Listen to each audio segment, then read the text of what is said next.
आज आपण जाणून घेणार आहोत चिन्हांचे नियम. दोन संख्यांना काय चिन्ह असतील तर आपण काय करायचं आणि उत्तराला आपण काय चिन्ह द्यायचं.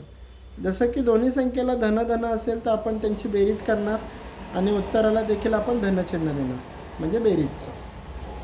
पहिल्या संख्येला जर अधिक असेल दुसऱ्याला वजा असेल तर आपण दोघांची वजाबाकी करणार आणि उत्तराला आपण मोठ्या संख्येचं चिन्ह देणार.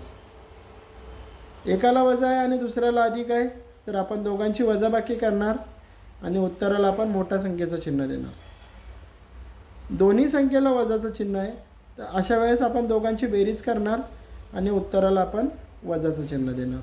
तर हे झाले आपले चिन्हांचे नियम, ज्याच्यामध्ये आपल्याला बेरीज किंवा वजाबाकी कशी करायची असते ते आपल्याला माहीत पडलं.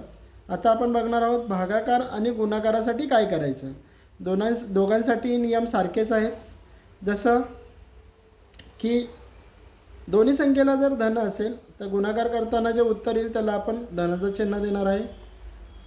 जर एका संख्येला धन आहे आणि एका संख्येला ऋण आहे तर गुणाकार करताना गुणाकार केल्याच्या नंतर जे उत्तर येईल त्याला आपण ऋणाचं चिन्ह देणार आहे, म्हणजे वजाबाकीचं.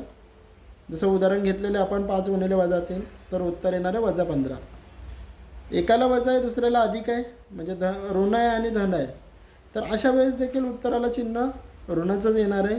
जसं आपण उदाहरण घेतलेलं आहे, पहिल्या ह्याच्यात -9 आणि दुसऱ्या ह्याच्यामध्ये 4, तर 9 गुणिले 4 तर 36 येतात आणि उत्तराला वजाचं चिन्ह लागेल.